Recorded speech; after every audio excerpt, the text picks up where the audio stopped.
Thank you. Thank you. Tonight I'm going to talk about, there's three things you need to do, and there's a lot of entrepreneurs in here tonight. There's three things you need to do if you're going to be an entrepreneur. You have to understand your industry, you have to understand your customers, and you have to know who your competition is. So I've just picked out three of the ones that I've worked on. I've had a lot of people ask me about apps. Everyone seems to be developing apps. Well, if the industry of apps is, it's a $32 billion industry. We've been downloading 6 billion apps already, and this is your competition. You have 87,000 of these guys out here doing apps, and plus you have all of the corporations that are also developing apps. So you have to keep that in mind. And plus the platforms takes 30% off the very top. But there's still a place for you. I truly believe this.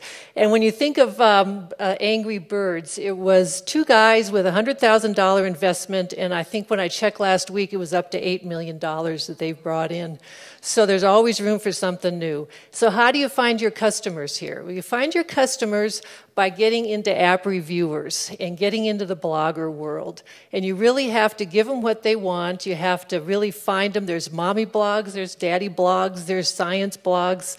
And you've got to go to their website and find out what their submission guidelines are. I mean, I've had grandpas to 10-year-olds asking me these questions. And tell them why your app is better than any other app that they've ever seen.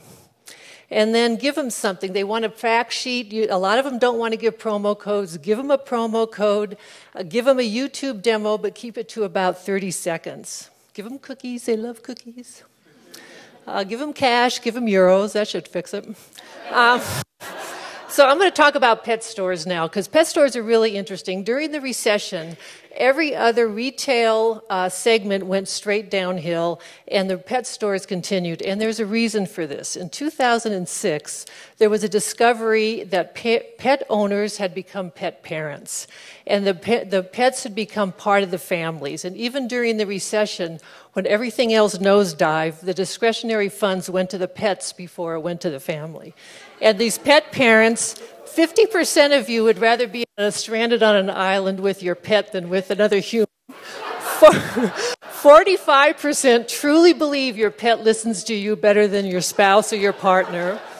And there's another whole industry that's building up, and that's the pet airplane flights, pet collars, special pet collars, Harley-Davidson clothing line, Paul Mitchell shampoo line.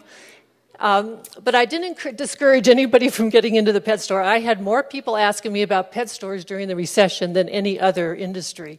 And this is what you make, probably $3 on every, 3 cents on every dollar. And most of it goes to supplies. And of course, you have your competition. But the industry truly believes there's room for a really small little niche pet store. So there's hope. There's always hope. The last one I'm going to talk about are two-wheelers here in Fort Collins. And I really thought, this guy approached me, and he wanted me to do market research on two-wheelers.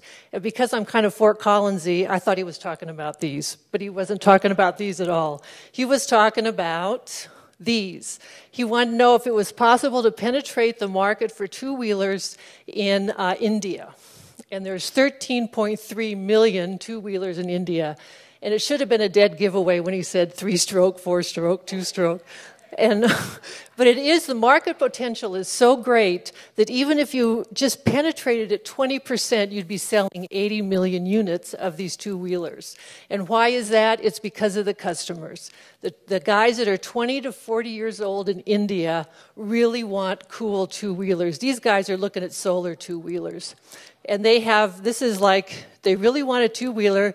They have disposable income out their wazoo, and they want to spend it on these two-wheelers. And then you have the whole market for young women, 20 to 40, who there's going to be 189 million of them. And they really want two-wheelers. And plus, I found out that the Indian government has given a 1% discount on the purchases. So again, this is your competition, but the competition is dropping out because they can't make the cool two-wheelers that these guys between 20 and 40 in India want. So if you have the right product and the right marketing, you can make lots of money. And that's what it's all about. Thank you. Thank you.